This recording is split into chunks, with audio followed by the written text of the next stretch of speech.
أعوذ بالله من الشيطان الرجيم. بسم الله الرحمن الرحيم. يعتذرون إليكم إذا رجعتم إليهم قل لا تعتذروا لن نؤمن لكم قد نبأنا الله من أخباركم وسيرى الله عملكم ورسوله ثم تردون إلى عالم الغيب والشهادة فينبئكم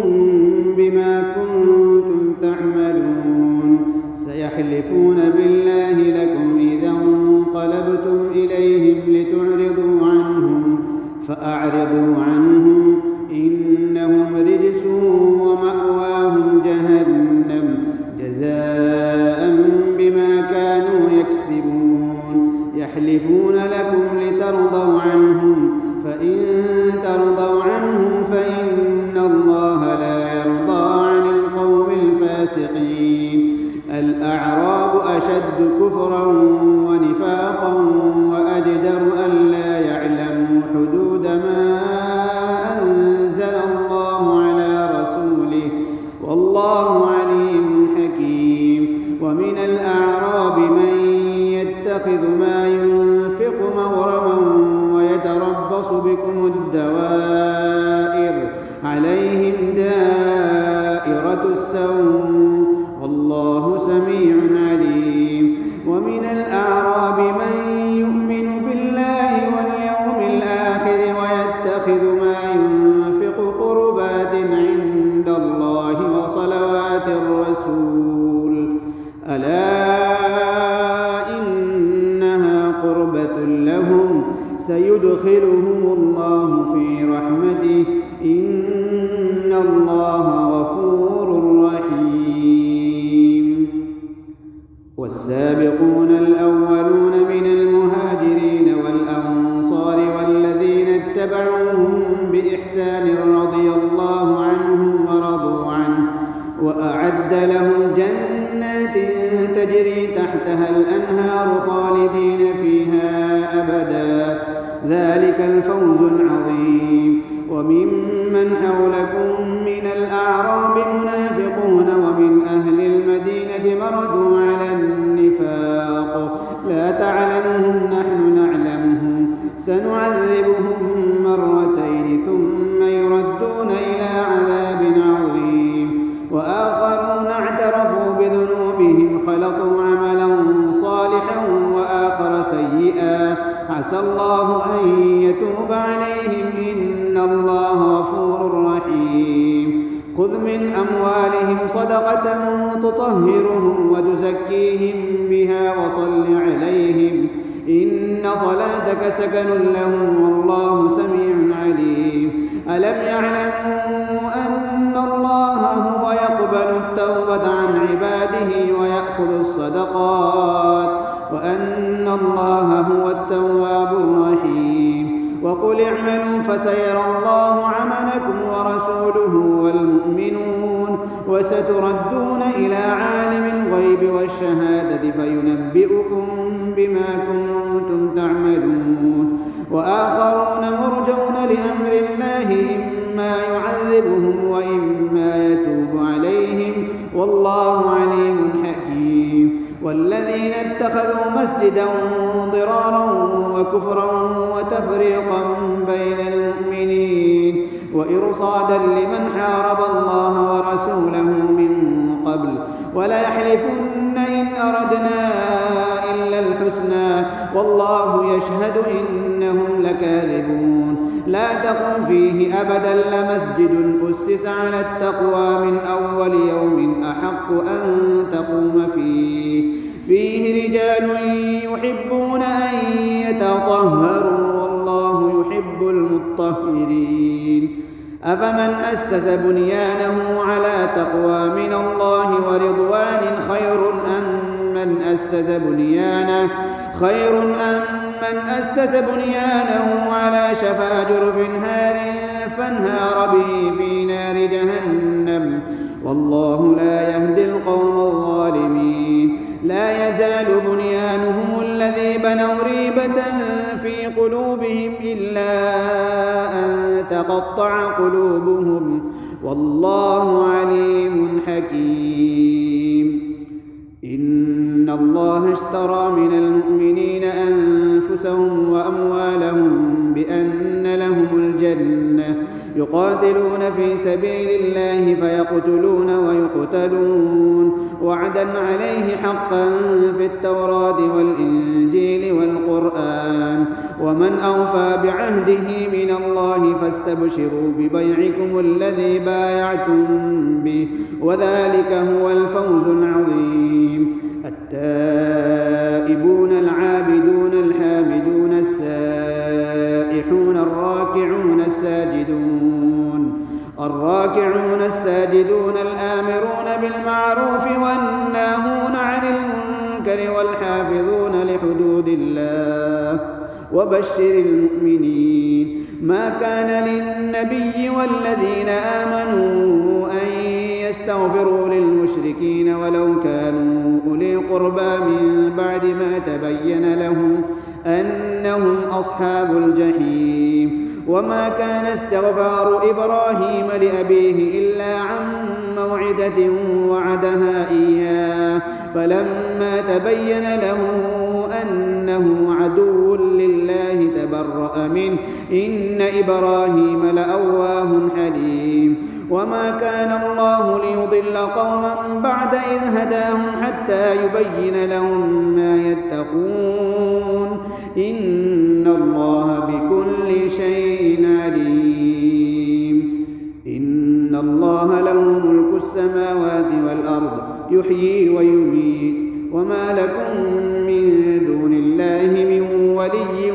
ولا نصير. لقد تاب الله على النبي والمهاجرين والأنصار الذين اتبعوه في ساعة العسرة من بعد ما كاد يزيغ قلوب فريق منهم ثم تاب عليهم إنه بهم رءوف رحيم. وعلى الثلاثة الذين خلفوا حتى إذا ضاقت عليهم الأرض بما رحبت وضاقت عليهم أنفسهم وظنوا أن لا ملجأ من الله إلا إليه ثم تاب عليهم ليتوبوا إن الله هو التواب الرحيم. يا أيها الذين آمنوا اتقوا الله وكونوا مع الصادقين. ما كان لأهل المدينة ومن حولهم من الأعراب أن يتخلفوا عن رسول الله ولا يرغبوا بأنفسهم عن نفسه ذلك بأنهم لا يصيبهم ظمأ ولا نصب ولا مخمصة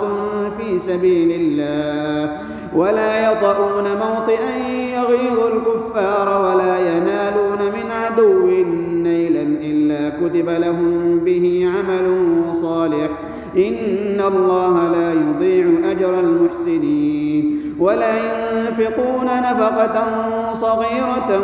ولا كبيرة ولا يقطعون واديا إلا كتب لهم ليجزيهم الله أحسن ما كانوا يعملون. وما كان المؤمنون لينفروا كافة فلولا نفر من كل فرقة منهم طائفة ليتفقهوا في الدين ولينذروا قومهم إذا رجعوا إليهم لعلهم يحذرون. يا أيها الذين آمنوا قاتلوا الذين يلونكم من الكفار وليجدوا فيكم غلظة واعلموا أن الله مع المتقين. وإذا ما أنزلت سورة فمنهم من يقول أيكم زادته هذه إيمانا فأما الذين آمنوا فزادتهم إيمانا وهم يستبشرون وأما الذين في قلوبهم مرض فزادتهم رجسا إلى رجسهم وماتوا وهم كافرون. أولا يرون أنهم يفتنون في كل عام مرة أو مرتين ثم لا يتوبون ولا هم يذكرون. وإذا ما أنزلت سورة نظر بعضهم إلى بعض هل يراكم من أحد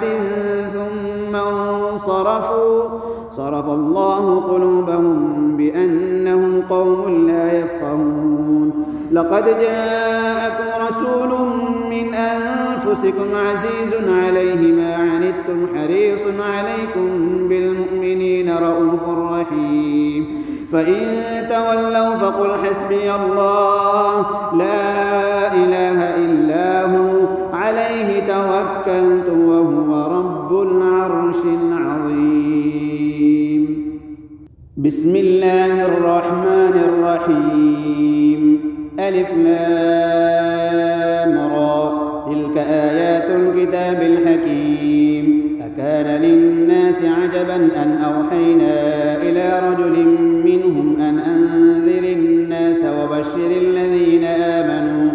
وبشر الذين آمنوا أن لهم قدم صدق عند ربهم قال الكافرون إن هذا لساحر مبين إن ربكم الله الذي خلق السماوات والأرض في 6 أيام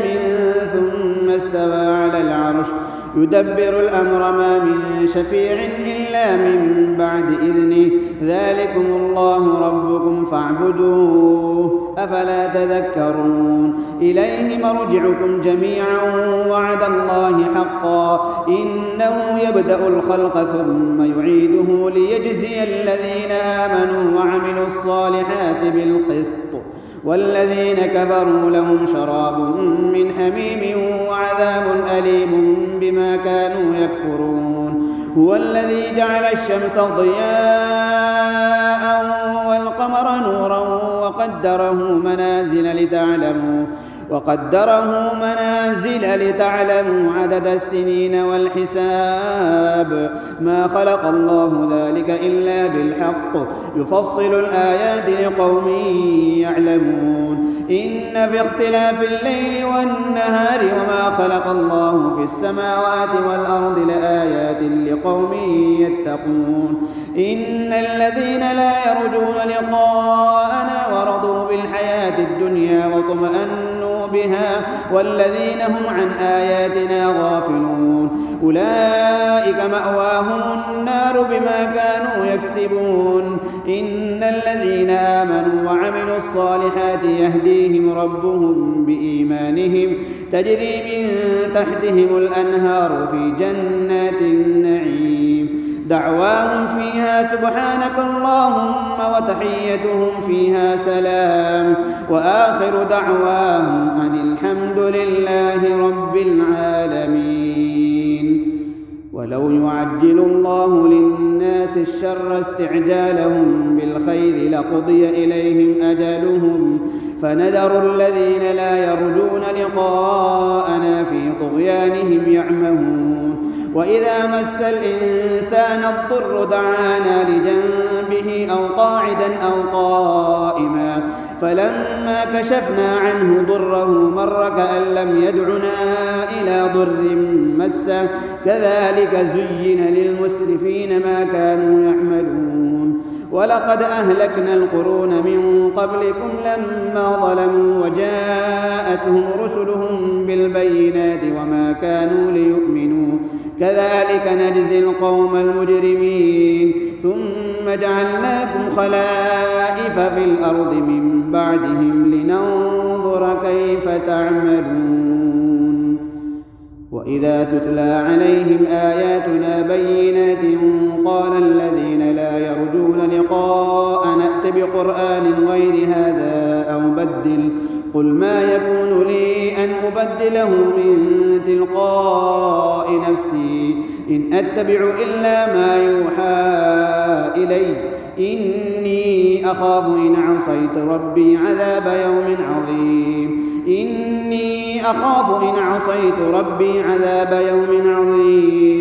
قل لو شاء الله ما تلوته عليكم ولا أدراكم به فقد لبثت فيكم عمرا من قبله أفلا تعقلون فمن أظلم من افترى على الله كذبا أو كذب بآياته إنه لا يفلح المجرمون ويعبدون من دون الله ما لا يضرهم ولا ينفعهم ويقولون هؤلاء شفعاؤنا عند الله قل أتنبئون الله بما لا يعلم في السماوات ولا في الأرض سبحانه وتعالى عما يشركون قل أتنبئون الله بما لا يعلم في السماوات ولا في الأرض سبحانه وتعالى عما يشركون وما كان الناس إلا أمة واحدة فاختلفوا ولولا كلمة سبقت من ربك لقضي بينهم فيما فيه يختلفون ويقولون لولا أنزل عليه آية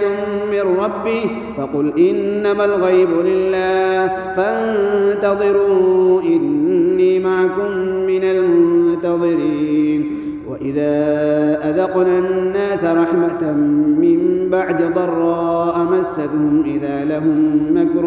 في آياتنا قل الله أسرع مكرا إن رسلنا يكتبون ما تمكرون هو الذي يسيركم في البر والبحر حتى إذا كنتم في الفلك وجرين بهم بريح طيبة وفرحوا بها جاءتها ريح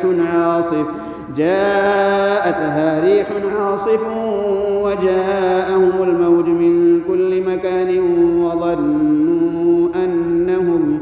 وظنوا أنهم أحيط بهم دعوا الله مخلصين له الدين لئن أنجيتنا من هذه لنكونن من الشاكرين فلما أنجاهم إذا هم يبغون في الأرض بغير الحق يا أيها الناس إنما بغيكم على أنفسكم متاع الحياة الدنيا ثم إلينا مرجعكم فننبئكم بما كنتم تعملون إنما مثل الحياة الدنيا كماء أنزلناه من السماء فاختلط به نبات الأرض مما يأكل الناس والأنعام حتى إذا أخذت الأرض زخرفها وزينت وظن أهلها أنهم قادرون عليها أتاها أمرنا ليلا أو نهارا فجعلناها حصيدا كأن لم تغن بالأمس كذلك نفصل الآيات لقوم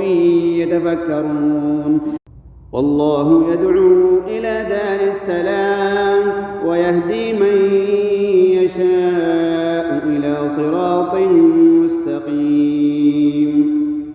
للذين أحسنوا الحسنى وزيادة ولا يرهق وجوههم قتر ولا ذلة أولئك أصحاب الجنة هم فيها خالدون والذين كسبوا السيئات جزاء سيئة بمثلها وترهقهم ذلة ما لهم من الله من عاصم كأنما أغشيت وجوههم قطعا من الليل مظلما أولئك أصحاب النار هم فيها خالدون ويوم نحشرهم جميعا ثم نقول للذين أشركوا مكانكم أنتم وشركاؤكم فزيلنا بينهم وقال شركاؤهم ما كنتم إيانا تعبدون فكفى بالله شهيدا بيننا وبينكم إن كنا عن عبادتكم لغافلين هنالك تبلو كل نفس ما أسلفت وردوا إلى الله مولاهم الحق وضل عنهم ما كانوا يفترون قل من يرزقكم من السماء والأرض أم من يملك السمع والأبصار قل من يرزقكم من السماء والأرض أم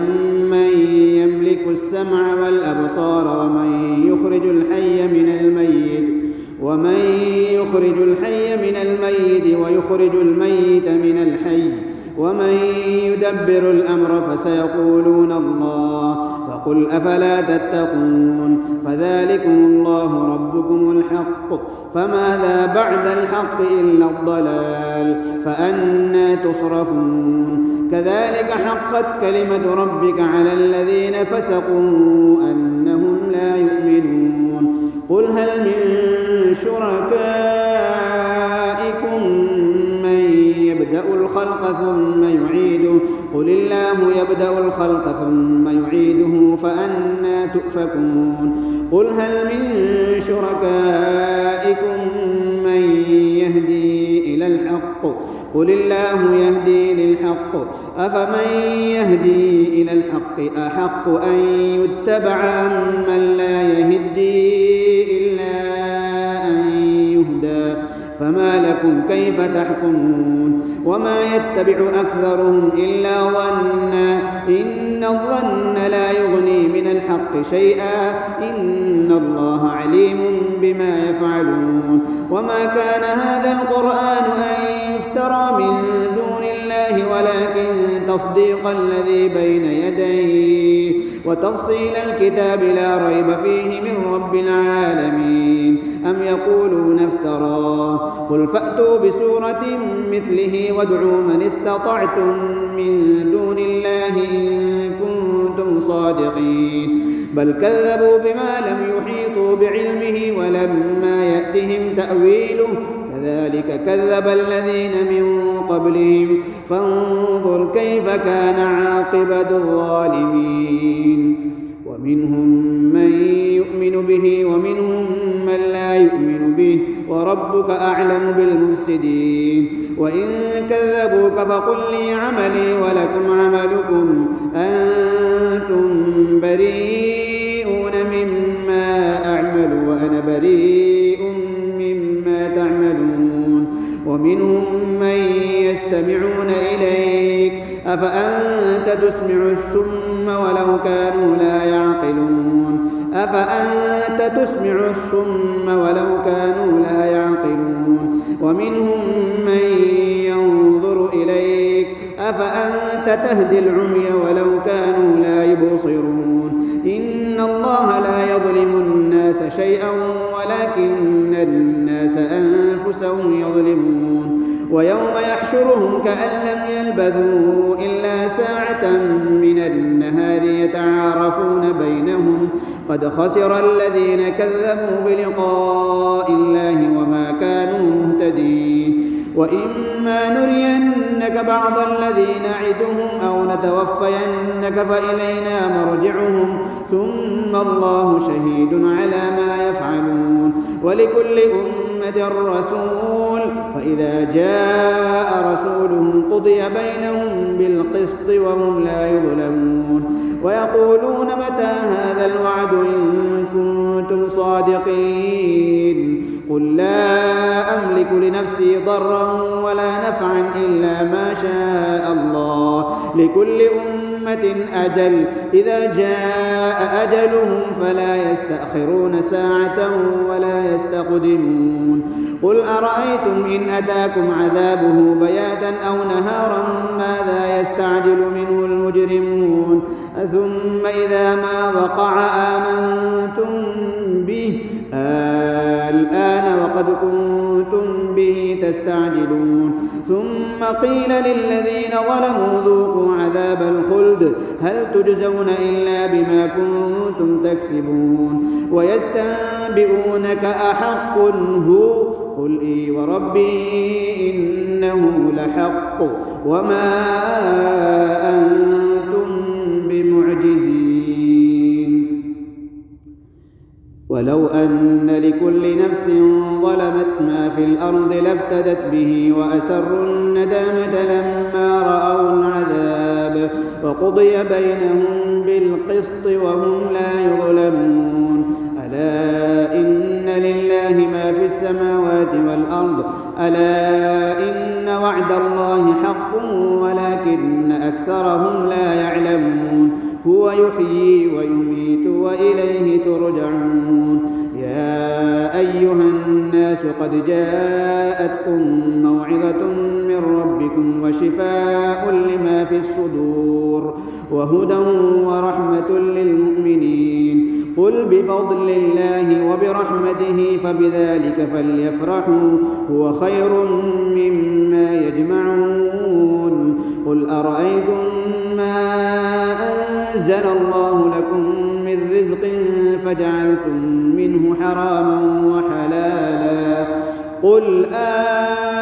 الله أذن لكم أم على الله تفترون وما ظن الذين يفترون على الله الكذب يوم القيامة إن الله لذو فضل على الناس ولكن أكثرهم لا يشكرون وما تكون في شأن وما تتلو منه من قرآن ولا تعملون من عمل إلا كنا عليكم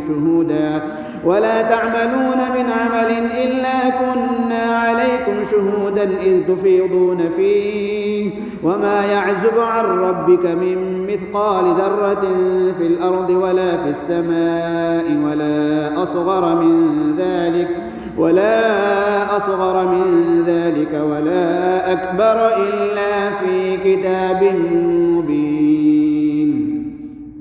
ألا إن أولياء الله لا خوف عليهم ولا هم يحزنون الذين آمنوا وكانوا يتقون لهم البشرى في الحياة الدنيا وفي الآخرة لا تبديل لكلمات الله ذلك هو الفوز العظيم ولا يحزنك قولهم إن العزة لله جميعا هو السميع العليم ألا إن لله من في السماوات ومن في الأرض وما يتبع الذين يدعون من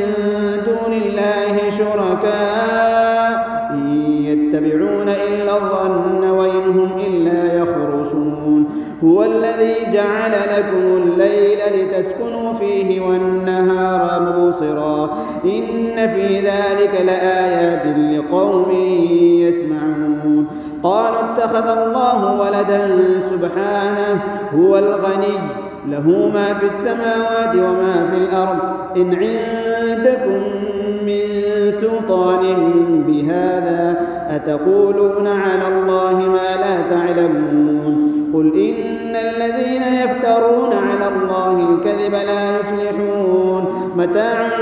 في الدنيا ثم إلينا مرجعهم ثم نذيقهم العذاب الشديد بما كانوا يكفرون واتل عليهم نبأ نوح إذ قال لقومه يا قوم إن كان كبر عليكم مقامي وتذكيري بآيات الله فعلى الله توكلت فأجمعوا أمركم وشركاءكم ثم لا يكن أمركم عليكم غمة ثم اقضوا إلي ولا تنظرون فإن توليتم فما سألتكم من أجر إن أجري إلا على الله وأمرت أن أكون من المسلمين فكذبوه فنجيناه ومن معه في الفلك وجعلناهم خلائف وأغرقنا الذين كذبوا بآياتنا فانظر كيف كان عاقبة المنذرين ثم بعثنا من بعده رسلا إلى قومهم فجاءوهم بالبينات فما كانوا ليؤمنوا بما كذبوا به من قبل كذلك نطبع على قلوب المعتدين ثم بعثنا من بعدهم موسى وهارون إلى فرعون وملئه بآياتنا فاستكبروا وكانوا قوما مجرمين فلما جاءهم الحق من عندنا قالوا إن هذا لسحر مبين قال موسى أتقولون للحق لما جاءكم أسحر هذا ولا يفلح الساحرون قالوا أجئتنا لتلفتنا عما وجدنا عليه آباءنا وتكون لكما الكبرياء في الأرض وما نحن لكما بمؤمنين وقال فرعون ائتوني بكل ساحر عليم فلما جاء السحرة قال لهم موسى ألقوا ما أنتم ملقون فلما ألقوا قال موسى ما جئتم به السحر إن الله سيبطله إن الله لا يصلح عمل المفسدين ويحق الله الحق بكلماته ولو كره المجرمون فما آمن لموسى إلا ذرية من قومه على خوف من فرعون وملئهم أن يفتنهم وإن فرعون لعال في الأرض وإنه لمن المسرفين وقال موسى يا قوم إن كنتم آمنتم بالله فعليه